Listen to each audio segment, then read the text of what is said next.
bienvenue dans ce tour virtuel de fait qui va vous permettre de découvrir le nom de la voie sur laquelle est située votre habitation. Si, bien sûr, cette voie est nouvellement nommée, ce qui n'est pas, par exemple, le cas de la rue principale, et des lotissements. Donc commençons donc par dire que les routes que vous voyez tracées avec des traits, ici bleu, ici jaune, sont des routes, sont des voies plus exactement, qui sont numérotées dans la numérotation métrique que j'ai évoquée dans une précédente vidéo.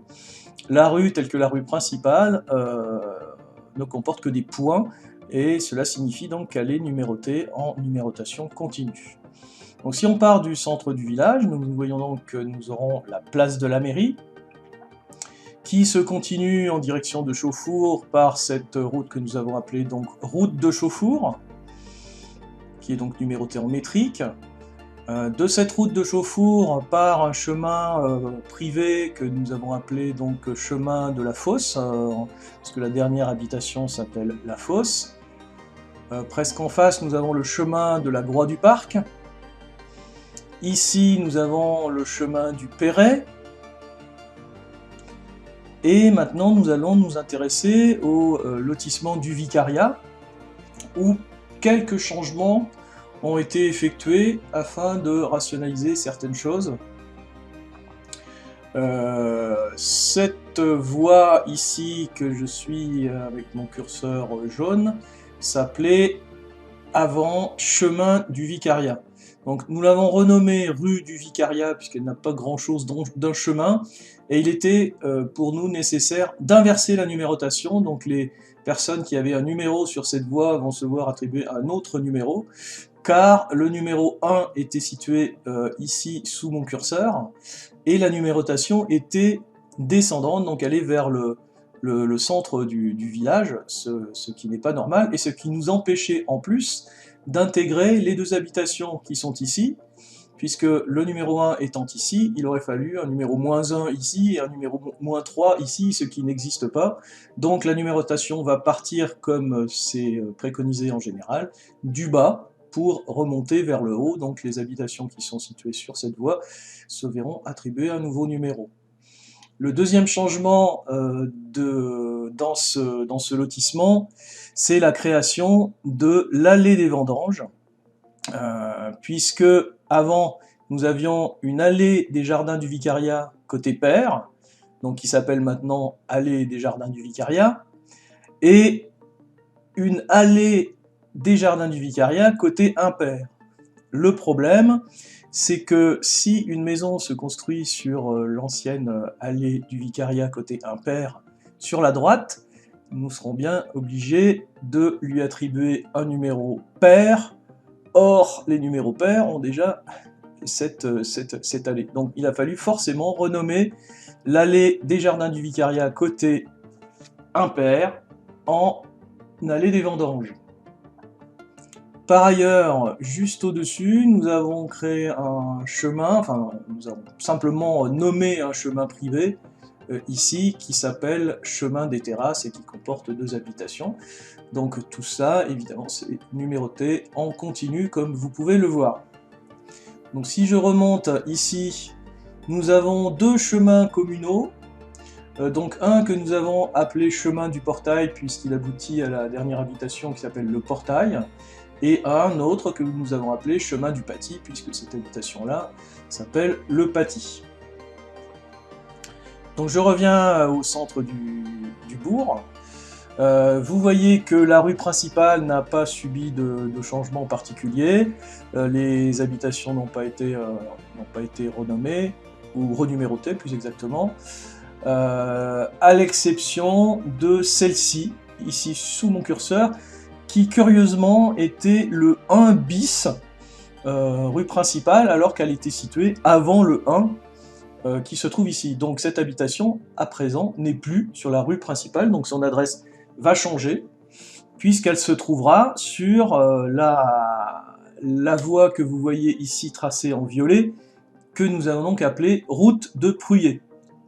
Donc si l'on suit cette route de Pruyé, Nous avons donc ici le lotissement de d'Aigreville, pardon, avec l'allée de l'Orne champenoise. Donc là, nous avons décidé de laisser les numéros tels qu'ils existaient avant, même si c'est numéroté à l'envers, puisque les numéros impairs sont à droite et les numéros pairs à gauche, mais pour ne pas embêter les habitants, nous avons préféré laisser ça comme ça.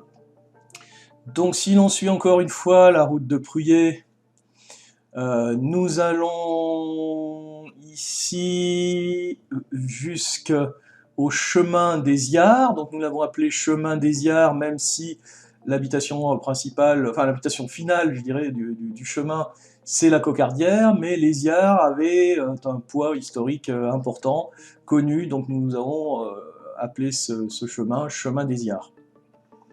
Donc je reviens à nouveau vers le centre-bourg, et je pars maintenant sur la route tracée ici en vert, que vous voyez sous mon curseur. Donc cette route, dont l'usage était de l'appeler route d'Étival, et bien nous l'avons appelée officiellement route d'Étival. Voilà, donc on peut la suivre un peu. Donc elle est très longue, hein, c'est la voie la plus longue de fait. Nous avons ici donc le chemin de Kervillon. Voilà, je vous la montre jusqu'au bout. Et ici, nous avons également, partant de cette route d'Étival, le chemin du Thébert. Et sur la gauche, tracé en violet, nous avons ce que nous avons appelé le chemin de Grand-Champ, puisque les habitations qui sont au bout se nomment Grand-Champ. De ce chemin de Grand-Champ part un petit chemin ici, que nous avons tout simplement appelé le chemin de Vendeuvre, puisque nous avons là le domaine de Vendeuvre. Donc si je reviens sur ma route d'Étival, je n'en suis pas encore au bout.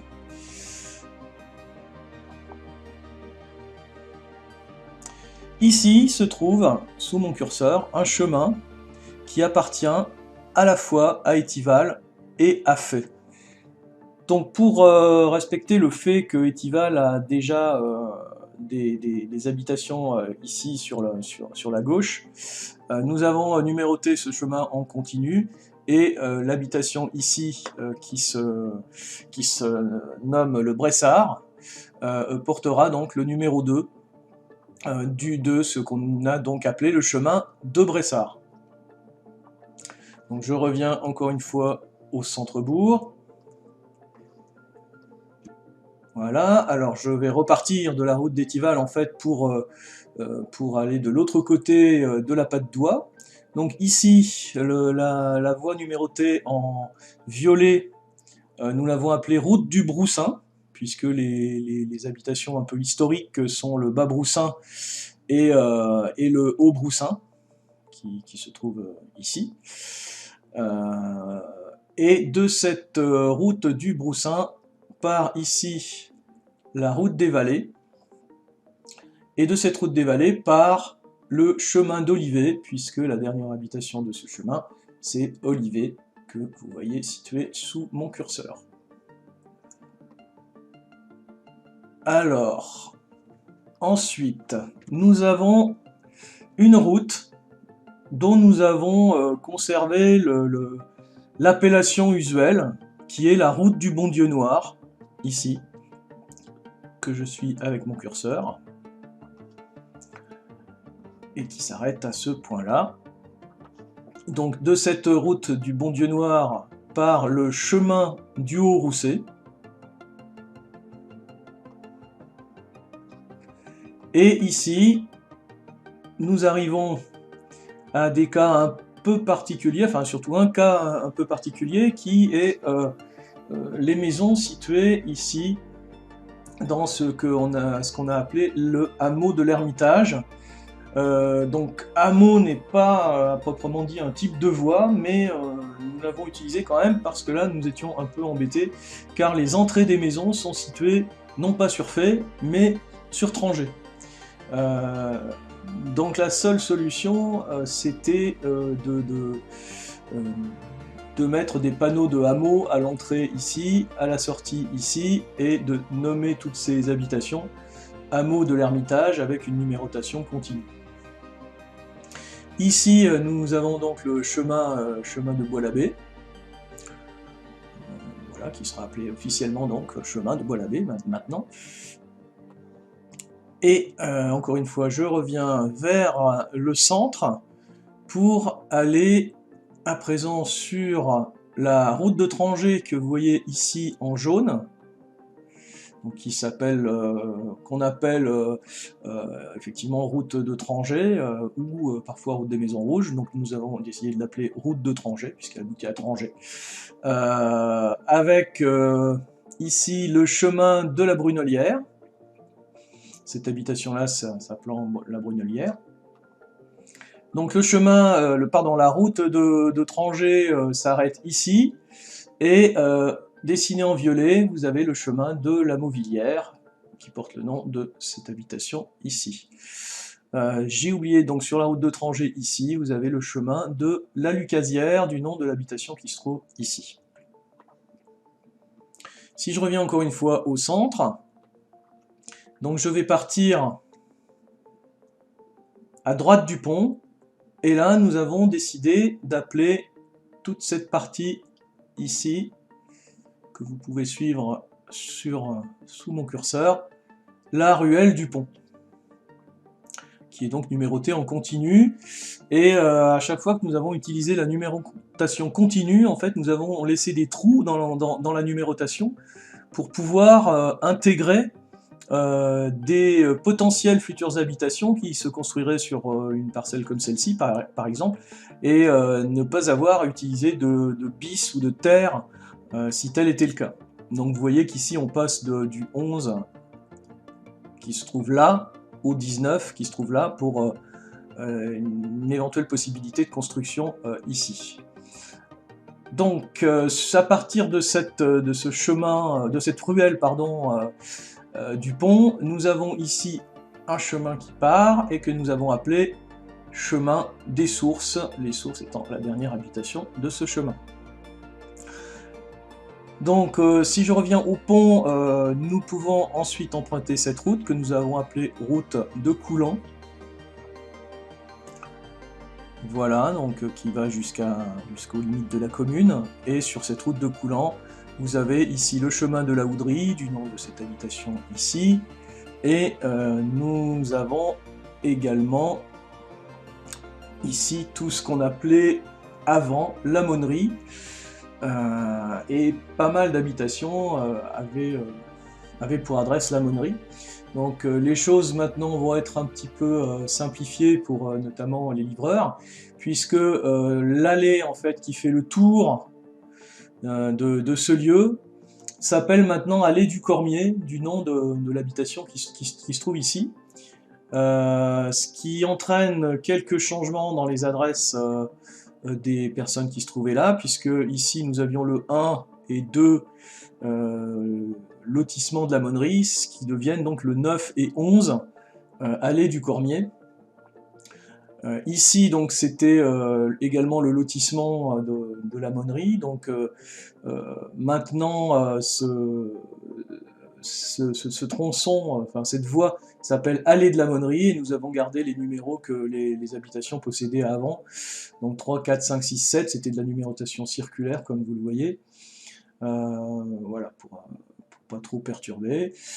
Et puis ici nous avons un chemin privé que nous avons appelé chemin de traverse, avec les numéros 1, 3, 5 et 7, ici. J'ai simplement maintenant oublié de vous parler de quelque chose qui est en construction, donc qui sera ici. Nous avons 6 constructions qui s'opèrent actuellement. Nous avons celle-ci qui existe déjà, et 6 qui vont prendre place dans ce lieu. Donc nous avons appelé, nous avons ici maintenant, on ne le voit pas sur la photo satellite, mais un chemin, donc nous avons appelé chemin des vignes, où la numérotation sera continue, vous voyez, 1, 2, 3, 4, 5, 6, 7, et circulaire, pour le cas où une autre habitation prendrait place par ici par exemple. Et j'ai donc fini ce tour de fait, à l'exception d'un petit oubli que je vais maintenant rectifier.